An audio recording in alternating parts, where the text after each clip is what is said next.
যার কাছে ইমান নামকে আসতে আছে, মুসলমান নামকে আসতে, সে আজকে এর পিছনে দৌড়াচ্ছে, কার কেউ পিছনে দৌড়াচ্ছে।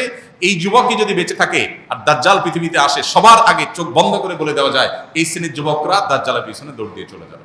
আপনার কাছে একটা প্রশ্ন ছিল রোনালদো এবং মেসিকে নিয়ে। আপনি তো জানেন যে এই জেনারেশনের ছেলেমেয়েরা রোনালদো, মেসি, নেইমার এদের ফ্যান।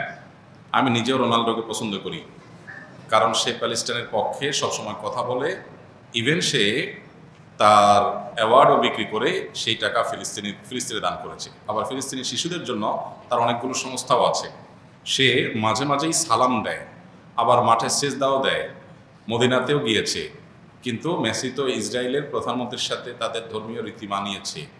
কিন্তু আর যাই হোক, তারা দুজনেই খ্রিস্টান। এখন আপনার কাছে শুনতে চাই যে তাদের সাপোর্ট করা কি ঠিক?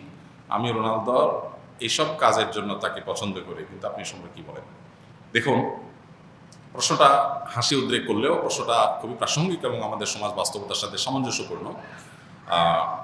প্রথম কথা হলো যে ইমানদার খেলাধুলা কেন্দ্রিক যে উন্মাদনা আছে, এগুলো ইমানদার কখনো নিজের গায়ে মাখাতে পারে না, বা এগুলোর মধ্যে ইমানদার জড়াতে পারে না। এটা তার ইমানের সাথে যায় না। পৃথিবীর যে খেল তামাশার বিশাল আয়োজন, আমোদ ফুর্তির যে মহা আয়োজন, এটা মূলত যারা আখিরাতে বিশ্বাস করে না তাদের জন্য, যেহেতু দুনিয়াতেই তাদের সবকিছু, অতএব তারা যা খুশি এখানে করে যাবে। ইমানদার আনন্দ করবে, ফুর্তি করবে, কিন্তু শরিয়ার সীমানার মধ্যে থেকে।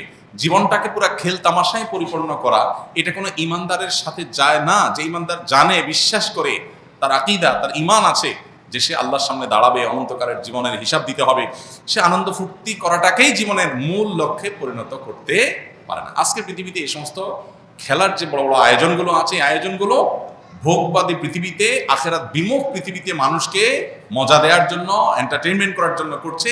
এর পেছনে মানুষকে ঈমান থেকে বিচ্যুত করা, দিন বিমুখ করা, এই লক্ষ্য উদ্দেশ্য যেমন আছে, আবার এর পেছনে রয়েছে আমাদের সবার জানা আছে যে এর পিছনে বিলিয়ন বিলিয়ন ডলার বিজনেসের স্বার্থ জড়িয়ে আছে। যেটাকে আমরা খেলা মনে করছি, এটা আসলে খেলা না, এটা আসল খেলা।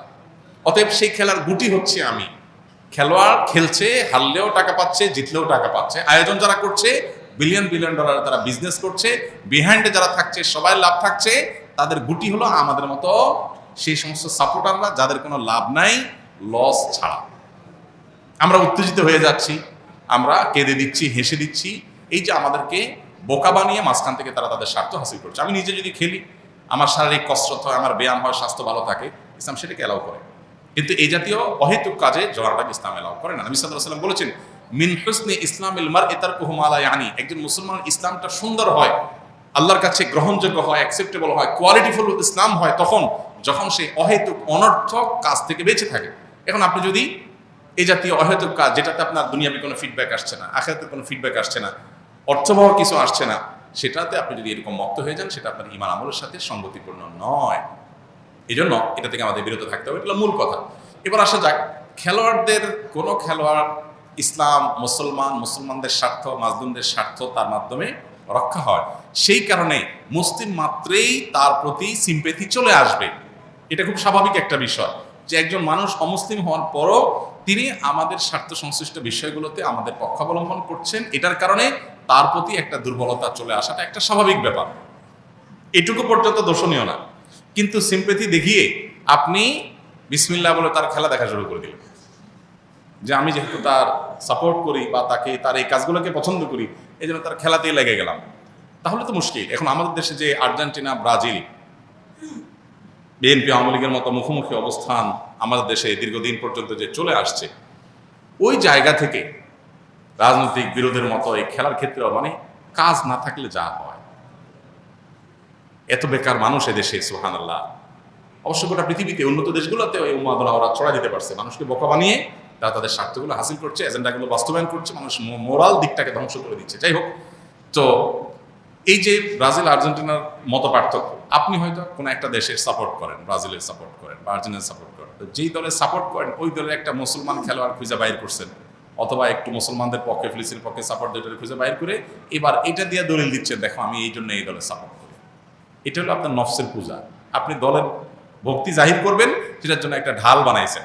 ইন্নামাল আমালু বিন্নিয়াত। আল্লাহ জানেন আপনি কেন এই ধান্দা করেছেন। এই জন্য এসব কিছুর ঊর্ধ্বে উঠে কোনো একজন খেলোয়াড় তিনি ফিলিস্তিনিদের পক্ষে, মাজলুমদের পক্ষে, শিশুদের পক্ষে তিনি অবস্থান নিয়েছেন, জালেমদের বিরুদ্ধে অবস্থান নিয়েছেন, সেটাকে আমরা অ্যাপ্রিসিয়েট 100 বার করবো।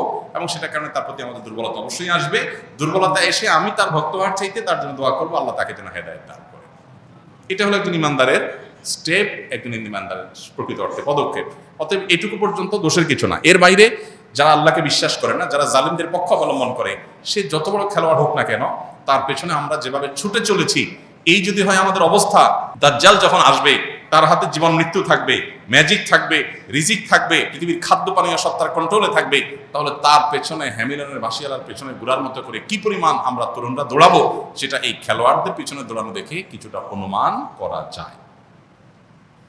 একজন খেলোয়াড়ের পায়ের ভেলকি দেখে যদি আপনি তার ভক্ত হয়ে যান, তার আদর্শ, তার আইডিওলজি, তার ইমান কুফর সংশ্লিষ্ট বিষয়, তার অবস্থান, তারপরে জুলুম এবং অত্যাচারীদের পক্ষে তার অবস্থানে সবকিছুকে ছাপিয়ে শুধু তার খেলার কারণে যদি আপনি তার ভক্ত হয়ে যান, তাহলে আপনার আদর্শ বলতে কিচ্ছু নাই। আপনি জাস্ট একজন আপনার নিজের প্রবৃত্তির পূজারী। আপনার আকল যদি থাকে, একজন খুনিদের পক্ষাবলম্বনকারী, জালিমদের পক্ষাবলম্বনকারী, অভিশপ্তদের পক্ষাবলম্বনকারী এবং অন্যায়ের পক্ষাবলম্বনকারী, শিরকে লিপ্ত, আপনার রবকে যে গালি দেয়, আপনার রবের প্রতি যার অবিশ্বাস আছে, তার খেলা দেখে আপনি পাগল হতে পারেন না। একজন লোক অনেক ভালো খেলোয়াড়, অনেক চমৎকার খেলে, অনেক ম্যাজিক্যাল আপনার তার স্টেপ পদক্ষেপ আছে, অনেক তার ভালো পারফরমেন্স আছে। এই লোকটা আপনার মাকে যদি কটু কথা বলে এবং বলে যে আপনার জন্মে ঠিক নাই, আপনার বাবা এই লোক না, আপনার মার চরিত্র খারাপ, অন্য কারোর কাছ থেকে এই সন্তান তিনি জন্ম দিয়ে এনেছেন, এই কথা যদি আপনার মা সম্পর্কে কেউ বলে, আপনার মায়ের ব্যাপারে যদি কারো বিশ্বাস থাকে এরকম আপত্তিকর, সে যত বড় খেলোয়াড় হোক, আপনি যদি কুলাঙ্গার সন্তান না হয়ে থাকেন, তাহলে আপনি তার ভক্ত হতে পারেন না।